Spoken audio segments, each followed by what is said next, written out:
اگر ایران به دست دشمنان نیست، اگر بیگانه بر ما حکمران نیست، چرا باید زبان ما بمیرد، زبان تازیان رونق بگیرد؟ چرا مردان دانا و خردمند به تازی حرفشان را می نویسند؟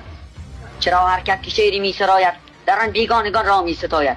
ابوالقاسم زبانت را نگه دار، کند کار تو را این حرف ها زار. مسلمان هستی و اهل نمازی، بدی میگویی از اسلام و تازی؟ اگر هر کس مسلمان بود تازی است، مگر تازی شدن هم سرفرازی است؟ زبان تازی آزاری ندارد، خلیفه با زبان کاری ندارد. چه ربطی بین ایران و زبان است؟ زبان حکم و فکر مردمان است. و در خواهی ابوالقاسم زبان نیست، زبان آزادی ایرانیان نیست. تو در تازی خودت استاد هستی ولی ایرانی و آزاد هستی.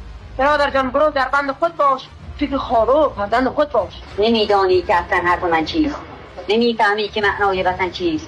وطن تنها همین آب و زمین نیست، وطن خواهی فقط ایمان دین نیست. وطن وقتی به خود معنا بگیرد که در آن ملتی معوا بگیرد. وطن جسم است، ملت نصف جان است. وطن زنده به تاریخ و زبان است.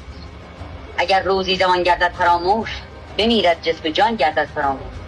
رود تاریخ ما از یاد مردم، فرو ریزد همه بنیاد مردم. بله، اما چه باید کرد اکنون؟ تو میدانی دوای درد اکنون؟ برادر جان دوای درد اینجاست، دوای درد در تاریخ پیداست. تو میترسی که ایرانی نماند اگر تاریخ ایران را نداند؟ بله، ایران ما پاینده گردد اگر تاریخ از نو زنده گردد. ولی این کار چندان نیست آسان، زمان میخواهد و رنج فراوان. از آن ترسم که آید مرد ناگاه، بگیرد جان من در نیمه راه.